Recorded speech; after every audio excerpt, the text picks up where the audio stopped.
नमस्कार, आप देख रहे हैं द एंगल। मैं हूं आपके साथ दीपाली माथुर। चलिए नजर डालते हैं इस वक्त की सुर्खियों पर। प्रधानमंत्री नरेंद्र मोदी ने कुशीनगर को दी अंतर्राष्ट्रीय हवाई अड्डे की सौगात। कहा, किसानों, दुकानदारों और उद्यमियों को मिलेगा लाभ। राजस्थान के मुख्य सचेतक महेश जोशी ने भाजपा पर साधा निशाना। पार्टी के अंदर बताया बड़ा अंतर्विरोध। नागौर सांसद हनुमान बेनीवाल ने उदयपुर में जनसभा को किया संबोधित। कहा, कांग्रेस और भाजपा की नीतियां एक जैसी। भाजपा की राष्ट्रीय मंत्री अलका गुर्जर ने कानून व्यवस्था को लेकर कांग्रेस को लिया आड़े हाथ। कहा, मुख्यमंत्री अशोक गहलोत कुर्सी संभालने में व्यस्त। उत्तर प्रदेश के कुशीनगर को अंतर्राष्ट्रीय हवाई अड्डे की सौगात मिल गई है। प्रधानमंत्री नरेंद्र मोदी ने कुशीनगर अंतर्राष्ट्रीय हवाई अड्डे का उद्घाटन कर दिया है। ये यूपी का तीसरा व सबसे लंबे रनवे वाला एयरपोर्ट है। इस दौरान पीएम मोदी ने कहा कि कुशीनगर एयरपोर्ट बनने से किसानों, दुकानदारों, उद्यमियों को लाभ मिलेगा। पीएम मोदी ने कहा कि देश का एविएशन सेक्टर प्रोफेशनली चले, सुविधा और सुरक्षा को प्राथमिकता मिले, इसके लिए हाल ही में एयर इंडिया से जुड़ा बड़ा कदम देश ने उठाया है। ऐसा ही एक बड़ा रिफॉर्म डिफेंस एयर स्पेस को सिविल यूज के लिए खोलने से जोड़ा है। पिछले 17 सालों से फेसबुक एक ही नाम से जाना जा रहा है, लेकिन अब इसकी रीब्रांडिंग की तैयारी चल रही है। खबर है कि फेसबुक का नाम बदलने वाला है और इसका आधिकारिक ऐलान जल्द ही फेसबुक के सीईओ मार्क जुकरबर्ग करने वाले हैं। अगले सप्ताह फेसबुक के एक नए इवेंट में नए नाम का ऐलान हो सकता है। एक रिपोर्ट के मुताबिक 28 अक्टूबर को फेसबुक का एक कॉन्फ्रेंस होने वाला है, जिसमें मार्क जुकरबर्ग फेसबुक के नए नाम का ऐलान कर सकते हैं। राजस्थान प्रदेश कांग्रेस मुख्यालय में पूर्व प्रदेशाध्यक्ष नाथूराम मिर्धा की जयंती मनाई गई। इस अवसर पर मुख्य सचेतक महेश जोशी सहित कई कांग्रेसी नेताओं ने उनकी पुष्पांजलि अर्पित की।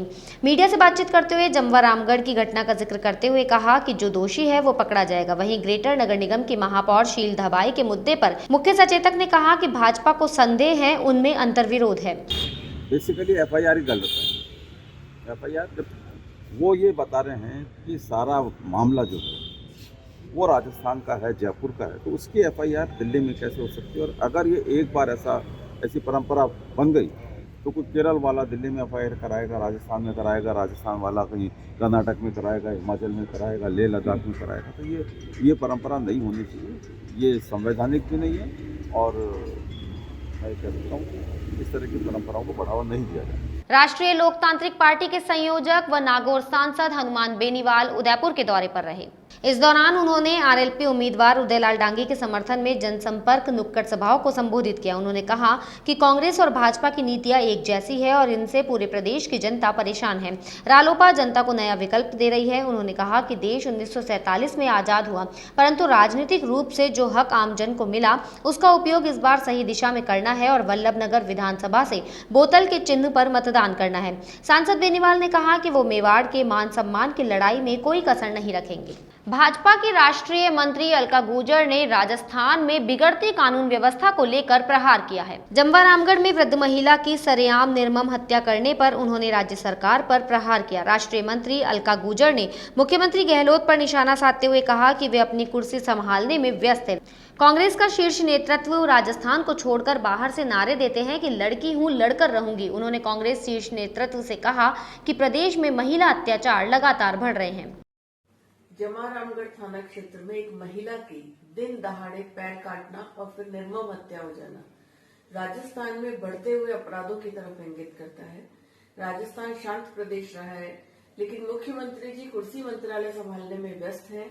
उन्हें केंद्र पर आरोप लगाने से फुर्सत नहीं है और उनके शीर्ष नेतृत्व राजस्थान को छोड़कर बाहर ये नारे देते हैं कि लड़की है, लड़कर रहूंगी।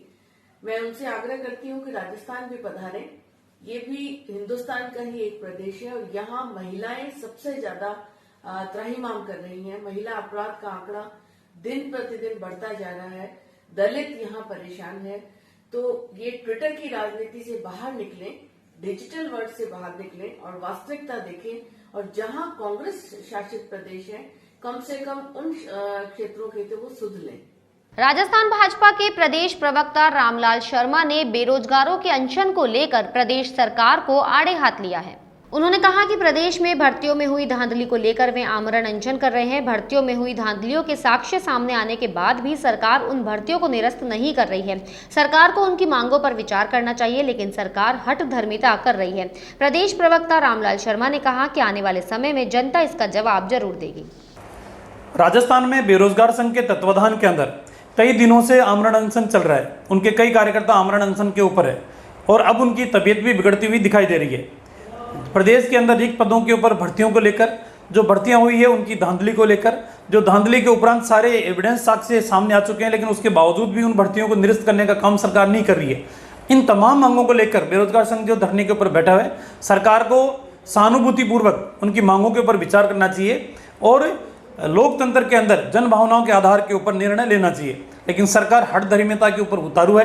इनकी मंत्री अहंकारवश जिस भाषा का प्रयोग कर रहे हैं वो लोकतंत्र में कहीं पर भी उचित नहीं है। आने वाले समय के अंदर जनता तो अपना जवाब देगी, जनता अपना निर्णय भी देगी, जनता फैसला भी इन लोगों का करेगी। लेकिन समय रहते अगर चेत जाए तो लाखों युवाओं के भविष्य को संवारा जा सकता है, बदला जा सकता है। लेकिन वर्तमान के अंदर हठधर्मिता के आधार के ऊपर शासन के तंत्र का संचालन करना सरकार की एक आदत बन चुकी है और ये आदत आने वाले समय के अंदर प्रदेश के लिए भी अहितकारी है और लाखों युवाओं के लिए भी अहितकारी। सीकर में खाटू श्याम बाबा के दरबार में शरद पूर्णिमा महोत्सव मनाया गया। बाबा श्याम का धवल फूलों व श्वेत वस्त्र का विशेष श्रृंगार किया गया। श्याम बाबा के दर्शन के लिए पूर्णिमा पर्व पर श्रद्धालुओं की भीड़ उमड़ी। आज रात्रि में खीर का भोग लगाकर प्रसाद का वितरण किया जाएगा। डीडवाना में सहारा कंपनी के निवेशकों से 6 करोड़ से अधिक की रकम हड़पने का मामला सामने आया है। इस संबंध में पीड़ित निवेशकों ने डीडवाना पुलिस थाने में सहारा प्रमुख सुब्रत राय और कंपनी के खिलाफ मामला दर्ज करवाया है। कंपनी के एजेंट हरजीराम सहित अन्य लोगों की ओर से दर्ज करवाए गए इस मामले में बताया गया कि सहारा कंपनी में डीडवाना क्षेत्र के 300 से ज्यादा निवेशकों ने पॉलिसियों और अन्य योजनाओं में अपनी पूंजी निवेश की थी, जिसकी रकम 6 करोड़ 21 लाख 50 हजार रुपए से भी अधिक है। उक्त पॉलिसियों की परिपक्वता अवधि पूर्ण हो जाने के बावजूद भी कंपनी की ओर से निवेशकों को कोई भुगतान नहीं किया गया। इसको लेकर एजेंटों और निवेशकों ने डीडवाना थाने में मामला दर्ज कराया है। सारा इंडिया में डीडवाना क्षेत्र में करीब 300 के आसपास कस्टमर पैसे जमा किया। अब ग्राहकों ने जो पैसे की मांग की तो कंपनी द्वारा बार बार आश्वासन दिया था, 16 महीनों का आश्वासन दिया कि सब 16 महीने में हम आपका पैसा दे देंगे। ये समय बीत जाने के बाद भी पैसा ग्राहकों को प्राप्त नहीं हुआ। इस पर करीब 300 कस्टमर ने FIR क्लब करके कराया, जिसमें डीडवाना का करीब 6 करोड़ के आसपास पैसा सारे इंडिया के पास। क्या कार्रवाई रहेगी अब इसमें? जो कंपनी के ऑनर हैं उनके जो इसका पैसा जमा कराया गया उन पर पूछताछ की जाएगी कि इसका पैसा है वो रिटर्न होगा या नहीं हो पाएगा। नहीं पाने की कंडीशन में कार्रवाई की जाएगी। सर, मामला जो दर्ज हुआ है वो किस पर हुआ है? सुब्रत राय और उनके पत्नी पर? इनके ऑनर के खिलाफ और जो उनके एजेंट जो पैसा प्राप्त करते हैं और प्राप्त करने के बाद कंपनी के अकाउंट्स में पैसा जाता है। अभी पैसा कंपनी के अकाउंट में गया है या नहीं गया है इसके ऊपर जांच की जाए। जैसलमेर के डाबला में शूटिंग रेंज का शिलान्यास हुआ। इस कार्यक्रम में मुख्य अतिथि कांग्रेस वरिष्ठ नेता जनक सिंह भाटी, भाजपा नेता विक्रम सिंह नाचना सहित कई नेता मौजूद रहे। इंटरनेशनल शूटर सिराज शेख भारत के बेहतरीन स्किट चैंपियन, जिन्होंने जैसलमेर के युवा एवं अन्य नागरिकों को शूटिंग के बारे में बताया। खेलों में जैसलमेर आगे बढ़ रहा है, इसी को देखते हुए नाचना परंगने के ठाकुर शक्ति सिंह नाचना एवं महेंद्र सिंह दोनों ने मिलकर ये निर्णय लिया कि कैसे जैसलमेर का भविष्य शूटिंग के अंदर बेहतरीन किया जाए। अगर इरादों में जान हो तो जन्मभूमि को कर्मभूमि बनाया जा सकता है।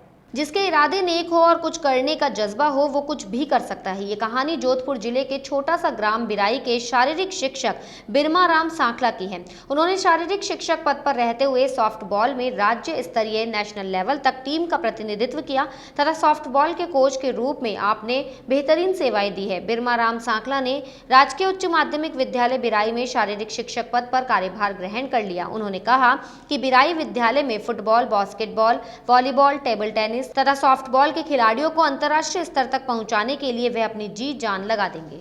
इस बुलेटिन में फिलहाल इतना ही। अगर आपको हमारा वीडियो पसंद आया हो तो हमारे चैनल को लाइक, शेयर और सब्सक्राइब जरूर करें।